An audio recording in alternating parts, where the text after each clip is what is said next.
In more than 40 years in law enforcement, Chief John Tedesco said, he had never seen such a savage crime. It was the number of people killed, the manner in which they were killed, said Chief Tedesco, the top police official in Troy, NY.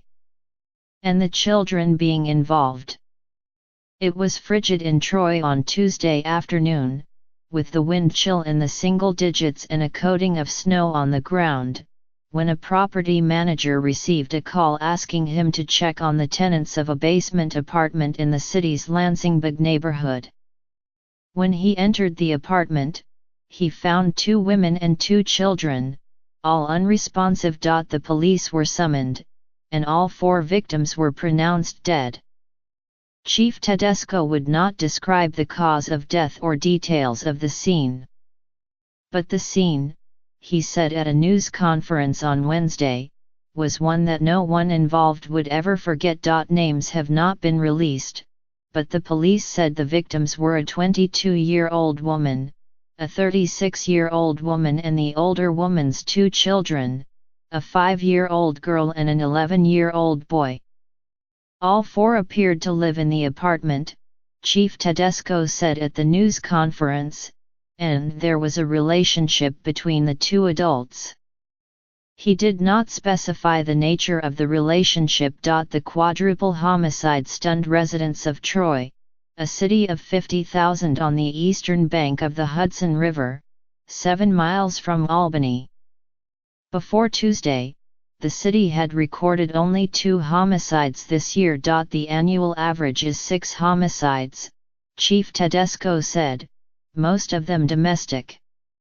While domestic violence is among the motives the police are considering in this week's killings, he said there was no evidence that it was more likely than any other possibility. No suspect is in custody, and no motive has been determined. But at the news conference, Chief Tedesco said certain factors we uncovered during the investigation indicated that the killings were targeted, and that there was no imminent threat to other residents. In a series of tweets Wednesday afternoon, Mayor Patrick Madden called Troy a strong, resilient city that always comes together to support our neighbors and friends impacted by tragic incidents like this. He and Chief Tedesco asked anyone with information on the crime to contact the Troy Police Department. The New York State Police are assisting with the investigation. The building where the killings took place, 158 2nd Avenue, sits steps from the riverbank in northwest Troy, in an area where many former 1- and 2-family homes have been subdivided into apartments. They were the most beautiful Victorian homes in Troy, overlooking the river, said Mark McGrath, the city council member representing the neighborhood. Today, some remain owner-occupied, but many are home to tenants who stay for relatively short periods of time. Mr.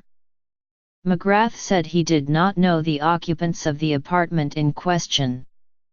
But before Tuesday, he said, the police had never been called to the house, and there is no indication that the tenants were engaged in any illegal activity. They were not on the Troy police radar at all, he said. There is very little crime in that neighborhood, Mr. McGrath added. Less even than in neighborhoods a few blocks away. For someone to do this to 2 children is horrific, he said.